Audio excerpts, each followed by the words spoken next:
इथे काय करतेस? हेच मी तुला विचारायला आलीये. अरे घरात बारसं सुरू आहे आणि तू इथे काय लपून बसलायस? लपून? नाही तर काय. असं अंधारात एकटं बसण्याला काय म्हणतात अजून? तुला कसं कळलं मी इथे आहे म्हणून? अशा वेळी तुझ्यासाठी क्लिनिकहून अधिक चांगली जागा कुठली असू शकते? चांगली जागा? नाही तर काय. जिथे एकटा असलास तरी तुला सेफ वाटेल. चल विक्रांत, सगळी वाट पाहतायत. मानसिक कशासाठी येऊ मी तिथे? अरे असं काय करतोयस? माझ्या पराभवाचा सोहळा सुरू आहे तिथे. पराभव? हो, पराभव. मोनिकाशी लग्न झालं त्या क्षणापासून सुरू झालेला पराभव. आणि आता मी पूर्णपणे हरलो. त्याचा सोहळा सुरू आहे घरी.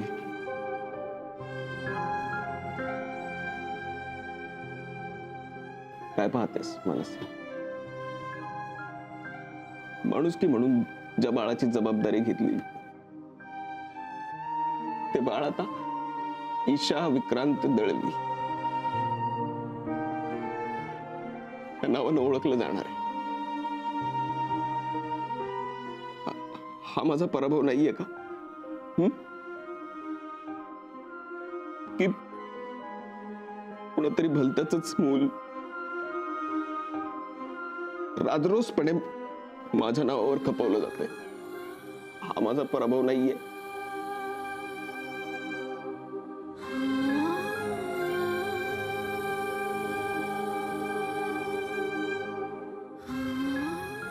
मोनिका त्या बाळाचा ढाल म्हणून उपयोग करते आणि माझ्यावर सतत वार करत असते. तो माझा पराभव नाहीये का?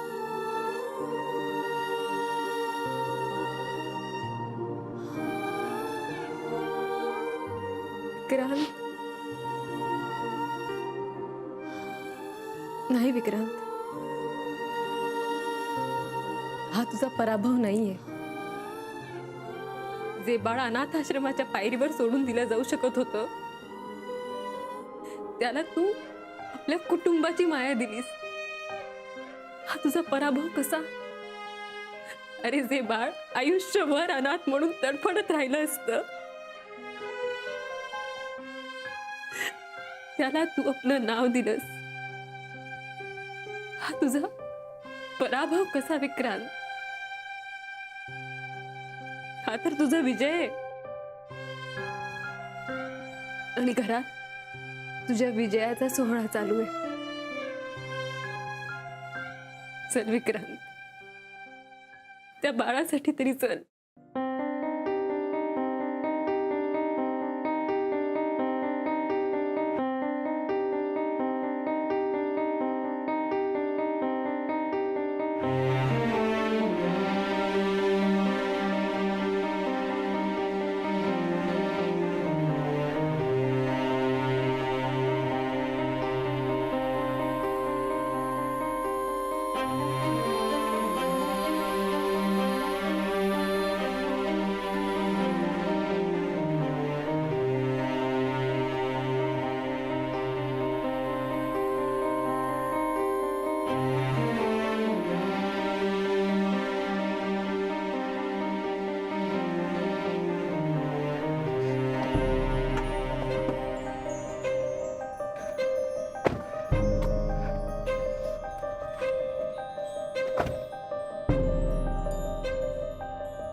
मनी माऊ कवी आली बघ, पाळणा केला बघ आमच्यासाठी. छान आहे ना? काय काय बघताय? टका टका. हो तुमच्यासाठी चाललंय सगळं. हो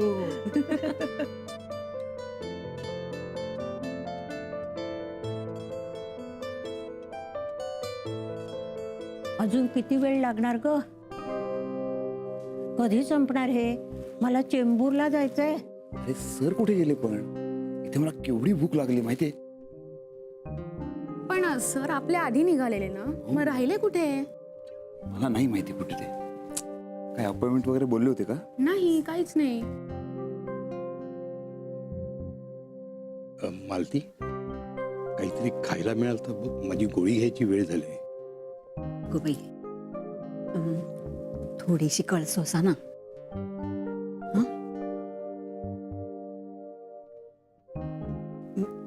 खरं सांगू का, मला ना आता काळजी वाटायला लागली. म्हणजे विक्रांतची गाडी वगैरे बिघडली नसेल ना?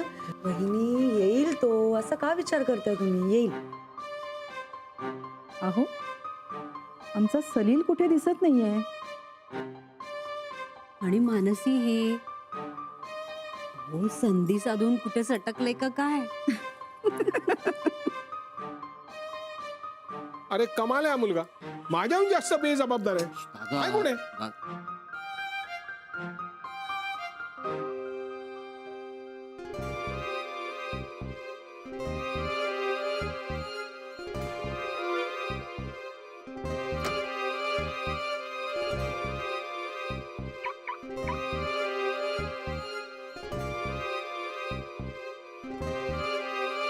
आला आला माई, विक्रांत आला. आपण सगळे वाट बघतोय, पण काय झालंय, बाळाच्या बाबांना इमर्जन्सी आली आहे. डॉक्टर आहेत ना ते, तर ती येत आहेत. थोड्याच वेळात कार्यक्रम सुरू होईल. हा, या, काळजी करू नका, या. आला.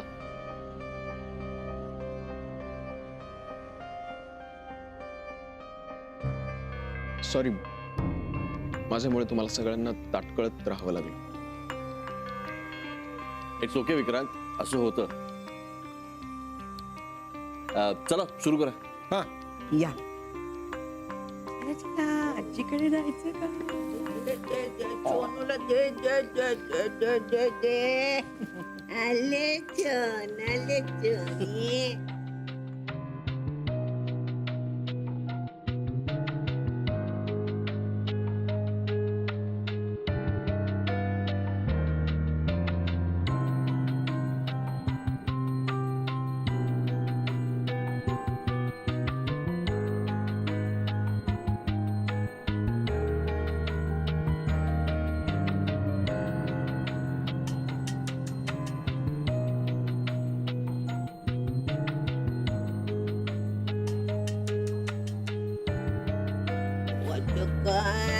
आता आमचे नाव ठेवायचे आहे. आलू आलू बाई. चला आता. चकुले.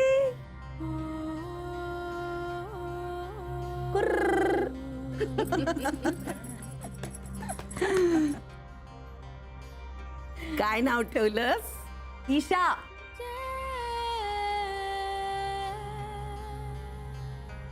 अरे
जागेवरून हलणार नाहीये. प्रत्येकाने आपापल्या जागेवर उभे राहा. आज इथे काय होतं?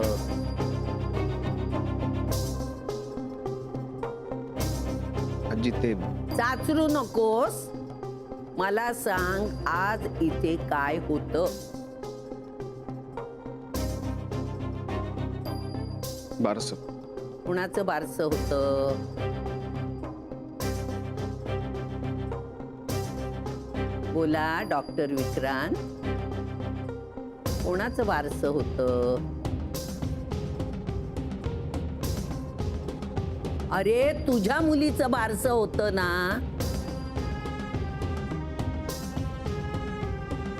आजी नाही नाही, मला सांग, हॉस्पिटलमध्ये कुणी बाई अडली होती की कुणाच्या जीवन मरणाचा प्रश्न होता?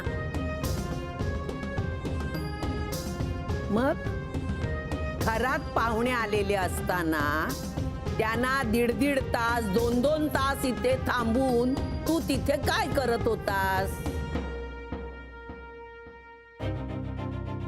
विक्रांत, मी तुला काय विचारते?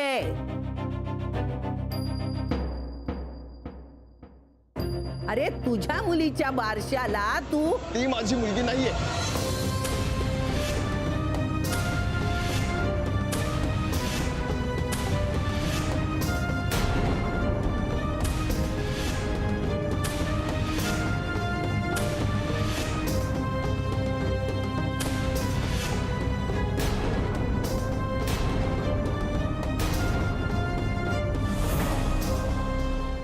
काय म्हणालास तू? आजी काय म्हणालास तू? विक्रांत, माझ्याकडे बघून बोल. जिचं आज नाव ईशा ठेवलंय ती माझी मुलगी नाहीये.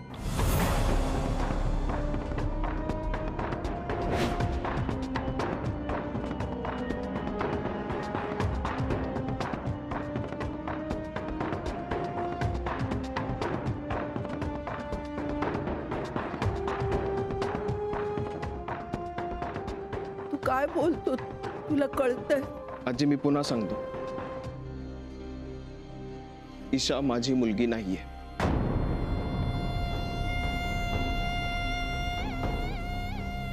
मग कुणाची आहे? मला नाही माहित.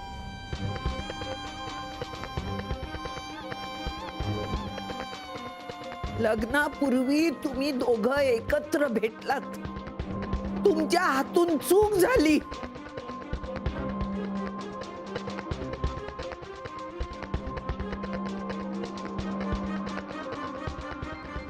हे या मोनिकाने सांगितलं.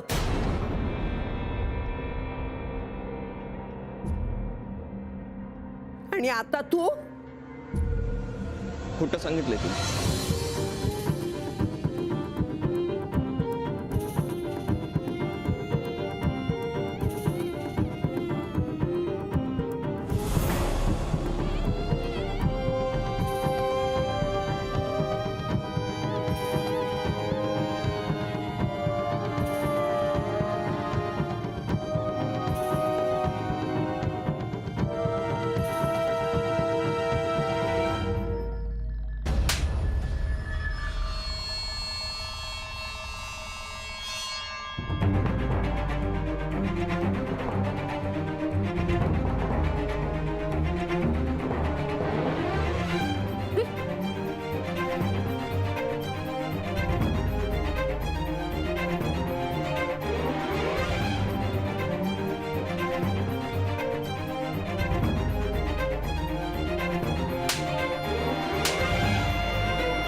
तरी तू मान्य केलं होतंस?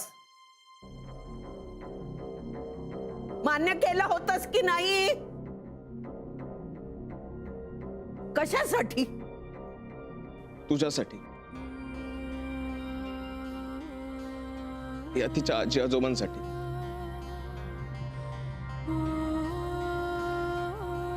आणि या ईशासाठी सुद्धा. अरे आज हे ऐकण्याआधी आम्ही मेलो असतो ना तरी चाललं असतं. आता खरं खरं बोल, खरं खरं बोल, हे तुला केव्हा कळलं? लग्नाच्या दिवशी कोमाला फेरे घालत असताना चुकून मी हिचा हात पकडण्याऐवजी मनगट पकड. आजोबांनी शिकवलेल्या नाडी परीक्षेमुळे चौथा फेरा सुरू असतानाच मला निश्चित कळलं होतं की मोनिका प्रेग्नंट होती.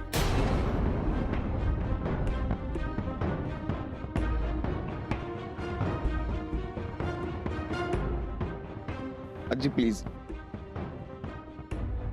आता मला सगळं सांगू दे. आपल्या घरात खोटं बोलणं हे महापाप समजलं जातं. असं असूनही मी गप्प राहिलो. मी खोटं बोललो, खोटं वागलो.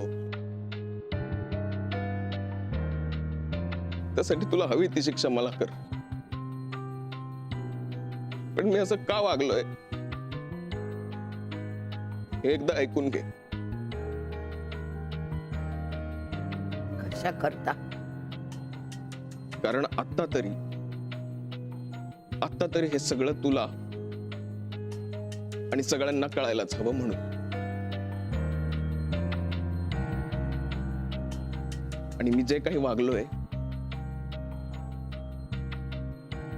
हा तुम्हा सगळ्यांच्या संस्काराचाच एक भाग आहे म्हणून.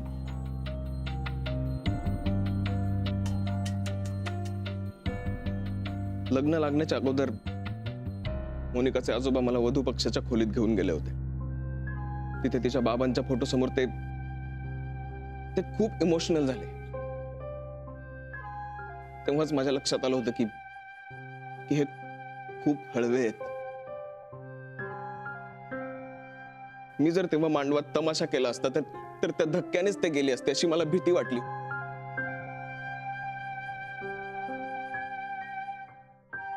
आणि बदनामी त्यांच्याच नाही आपल्याही कुटुंबाची झाली असती.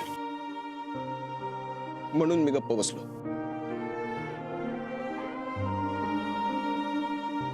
मला जर हे तेव्हा कळलंच नसतं आणि आम्ही हनीमूनला गेलो असतो तर मोनिकाचं हे पाप पचलं असतं. पण मला ज्या क्षणी कळलं की मोनिका प्रेग्नंट आहे त्या क्षणापासून आजपर्यंत मी तिला तसा स्पर्श कधीच केलेला नाही.